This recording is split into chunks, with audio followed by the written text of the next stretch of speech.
Now, when the Compass was first launched, we really liked the car. In fact, it went on to become our car of the year. Now, although we thought it was a great car, there were still some things that we missed in the Compass, like a sunroof, powered seats, and even a diesel automatic in the range. Well, all of those things did come a little later. The sunroof came, the powered seats came. But when the diesel automatic came, it only came with the Trailhawk. That meant consumers had to pay extra for all that specialist off-road hardware if they wanted the diesel automatic. Well, all that's about to change now because the regular Compass 4x4 will also get a diesel auto. Now, what better way to check it out than in good old regular Mumbai traffic? Like the Trailhawk, this diesel auto is also now BS6 compliant. The combination of the BS6 engine and the auto has definitely made the performance more linear than it was in the manual BS4 version. It doesn't feel as punchy as before. But now that I'm cutting through the city traffic that's slowly building up, I'm actually really thankful to have the auto doing all the heavy-duty work. The daily commute can be really tiresome, and having an automatic makes it so much easier. Now, this 9-speed works really well. It gets off the line nicely, gear shifts are smooth. When you're ambling around through this crazy city traffic at part throttle, it's responsive enough to make driving through this mess really easy. The steering is light enough and darting through gaps in traffic is easy. Now, this was one of the nice things about the Compass, which still remains. While it gives you the confidence of driving a nice, strongly built SUV, it doesn't ever really feel big or heavy. It is very user-friendly in the city. The fact that this entire city is dug up is only good for one reason. It actually lets me test the ride quality of most cars really easily without having to find a bad patch. It's almost everywhere. Now, we always like the ride quality of the Compass, and I think it still remains good. These 18-inch tires do make it veer to being on the firmer side, but it's still a composed ride that will keep the backseat passengers happy. It is a little firmer than the Trailhawk diesel auto as well, which does feel better over the bumps with its 17-inch wheels and taller tires. It is a question that some people might ask, that for a little more, why not go for a Trailhawk then? Now, you won't get features like powered seats or the large touchscreen that I have here with the Trailhawk, and you will also be paying a lot more for hardware you won't really use unless you're into serious off-roading. Now, remember, if you want to do a bit of going off the beaten path, this is also a 4x4 that can do enough and more. And the other factor, remember, is that the combination of the diesel engine and the Autobox feels better here. Overall, it's far more responsive and easier to drive in city conditions. Cutting through the rush hour has been an absolute breeze, and this auto has been smooth and quick enough. But now that I have more open stretches, I have to see how well it copes when I pick up the pace. Now, this BS6 engine with the Autobox doesn't feel quite as happy as the BS4 with the manual variant did out on open roads. It does get up to cruising speeds comfortably, but it just doesn't have that immediate response and that meaty thrust that the manual BS4 did.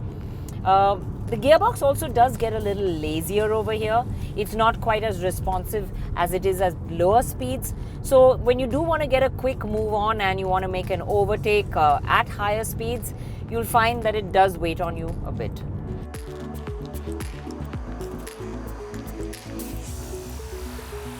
That can be circumvented by getting it into manual mode, which makes it much easier to get a quicker move on. An additional feature now available with this diesel auto is cruise control. It's nice for the highway, but I also find it handy to stick to the designated speed limits where it's necessary in city limits. Now, this diesel auto compass will be initially available in two variants, the Longitude and the Limited Plus. The good news is that the Longitude also now gets some additional features. Let's take a look at that. Let's also take a look at the key features on the Limited Plus.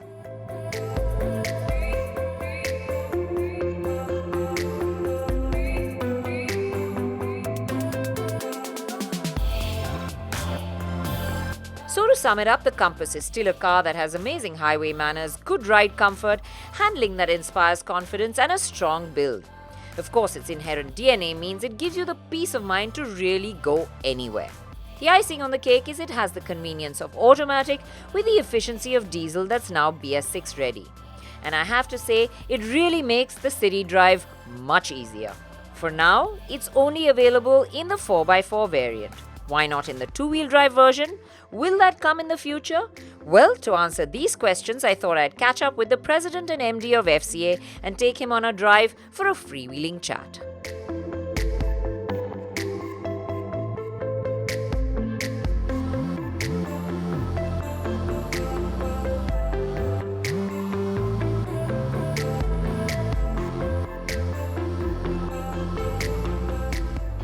Partha, thank you for actually taking the time to speak to us, and we thought we'd get you to drive around a bit. You're very welcome, Renuka. And really welcome you into Mumbai this way. You know, a big difference for us when we've driven this BS6 engine, so now you're BS6 ready, bringing it, it's been there in the Trailhawk, but now you're bringing it closer to, you know, the bulk of your consumers. It's with the Auto, which we've driven currently. Are you also going to have the BS6 in the manual variants? BS6 is ready for all of our variants.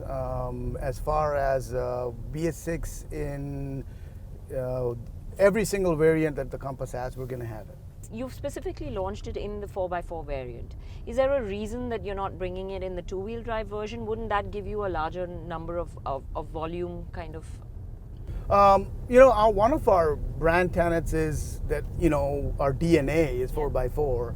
So we're, you know, clearly that's our strength. That's something that we do well, and that's something that our customers, you know, expect from the authenticity of being a true Jeep.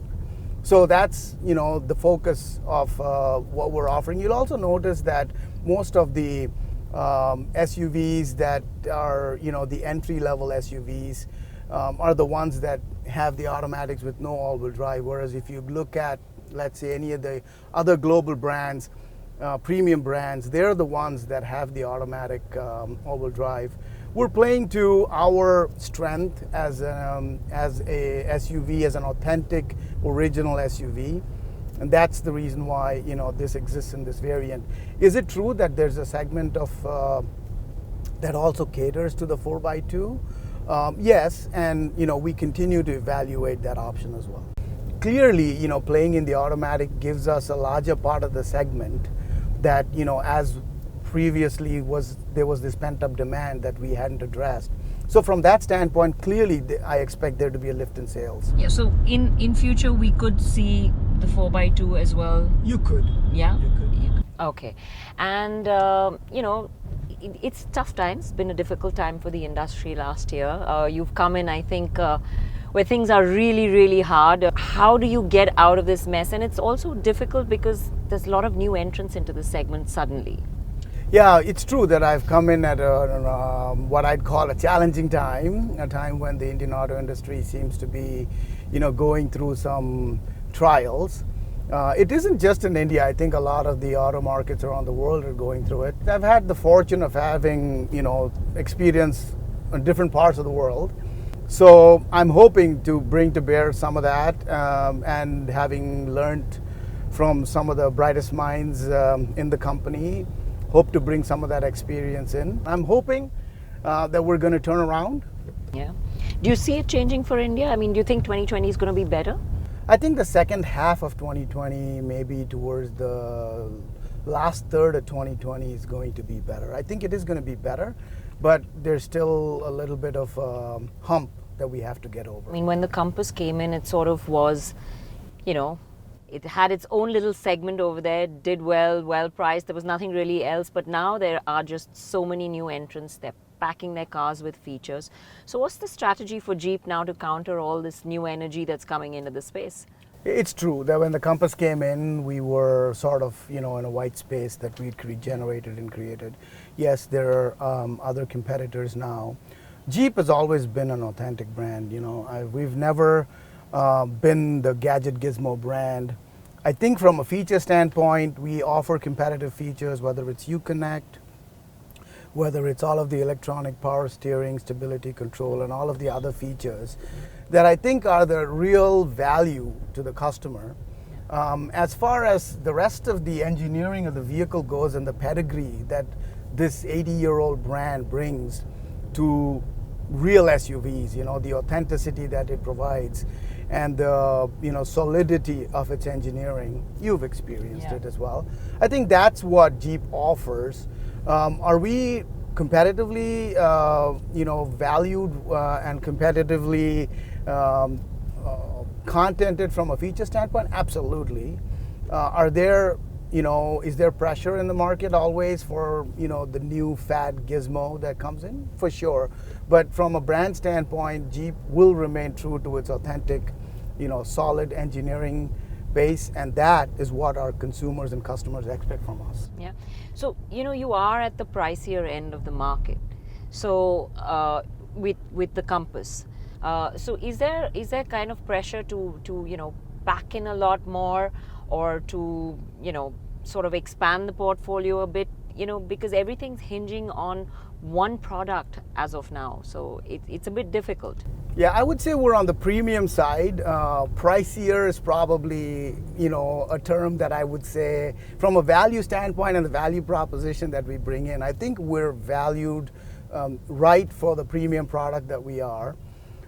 Yes, it's true, Renuka, that when it comes to the product portfolio, we have to and we plan to expand and offer products in more than the segment that we play in today. Absolutely, we do. It's something that's in our work, and we have a strategy to bring to market. Not making any announcements today, Renuka, but yes. Yeah, because they've been a long time coming. We've heard talk about that 7-seat Compass, but we haven't seen it yet.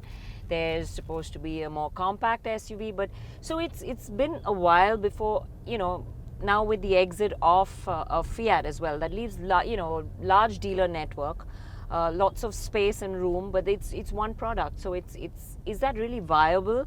And do now products really have to come sooner? Something that's locally manufactured. So multi-pronged question. I'll take it one at a time. Fiat continues to be a brand that's in the FCA portfolio. Fiat hasn't exited the market in any way. I mean, we're very, very proud of the brand. And today, India's demand seems to be more in SUVs, and that's what everybody in the country wants. And here we are with the premium SUV brand in the planet. So that's what we're offering. We're fulfilling that demand. But expanding the portfolio, Renuka, is definitely something we are cognizant of, and we are planning to, and that will be announced at the appropriate time. In all segments, in segments beyond just the one that we play in today. When you talk about Fiat not having exited, so that means in future there could be a reevaluation of bringing products back. I know Fiat exists for supplying engines to other manufacturers and things like that, but will we also see products come back into the showrooms? It could be reconsidered at some point. Today, we're focusing on the SUV part because that's where the demand is, right, in the market. And as far as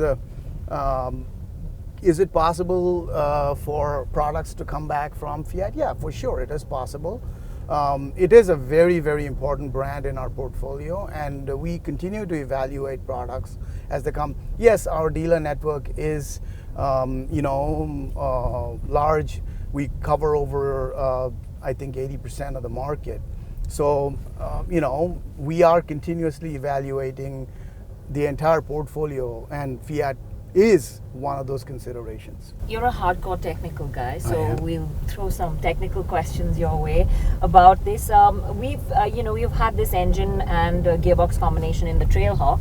in India, and now we find it in this, and we feel that there's a lot of difference. It's far more drivable, much more city friendly. As a company, we continuously try to make improvements both from a drivability standpoint, and tuning the variants particularly more onto the urban driving side as well. Yeah. Is where the transmission controls have been very, carefully balanced to bring back the duality that this particular brand offers, right? Okay. Both well-mannered on road and comfortable and confident off road. Yeah. Will we ever see things like the Wrangler coming? I mean, there is a large following, but most people find it kind of out of reach. So will we ever see products like this? Do you think that there is the market good enough for it to be locally assembled and manufactured here? I think it is a possibility that is being evaluated, will be evaluated further. So it is possible. Renuka, it is, Wranglers are an iconic product. Yeah. So from a demand, every time I've driven a Wrangler in India, and that's very little, but even when I have been driven in one, there is so much, people crane their necks, stop their cars, look at it, come and try to take pictures. So there's this, it's got such a wonderful presence on road. And it has this iconic imagery. Absolutely. So I think this is something that it is possible to answer your question, that you will see in larger numbers, jo dikhta hai wo bikhta hai, to address your. Okay. India, you're new here, just come in. What's your perspective of the Indian market? The one thing that really strikes me about China and India as the emerging markets is they're so value driven. Yeah. So, the customers are looking for such incredible value, both from a feature content standpoint and obviously road conditions drive the engineering of the product to be robust. Infrastructure is still burgeoning and growing. Even the fuel side, I think we begin to see now the pendulum swing from what used to be a diesel market to maybe a little more towards the petrol market. So very, very interesting market, very, very price and value sensitive. And it's going to be one of the big markets in the world. A lot of manufacturers talk about the need for stability of policy, which is because we're a long lead industry, right? So things are planned way in advance, and that's one of the big hurdles in India that people have countered, that there isn't a stability of policy. Do you see that as a hurdle as well? You're right that as with any country, if we have a stable, continuous, long-term evolution, it's good. I think one of the things that maybe I would rephrase in answering your question is probably better alignment between the industry and any administration, I'm not singling out any one particular administration, in how we have glide paths before technology is embraced and becomes part of the regulatory landscape. Take BS6 for instance. Yeah. It's a necessary, condition that we have to do, but couple that with a few other economic layers, and all of a sudden, the transaction price for the consumer is such that it could have an impact on the demand. So I think a better alignment between the industry, a better handshake on the glide path that it takes to go from 3 to 4 to 5 to 6 when we introduce certain norms, and giving the industry that space to breathe, I think is what will continue to keep demand growing at a pace where consumers aren't alarmed and demand gets dampened. Okay, great. Thank you so much for taking the time to speak with us, and here's looking forward to more from Jeep this year. Thank you, Renuka. It was a pleasure speaking to you, and thank you for the opportunity. Thanks.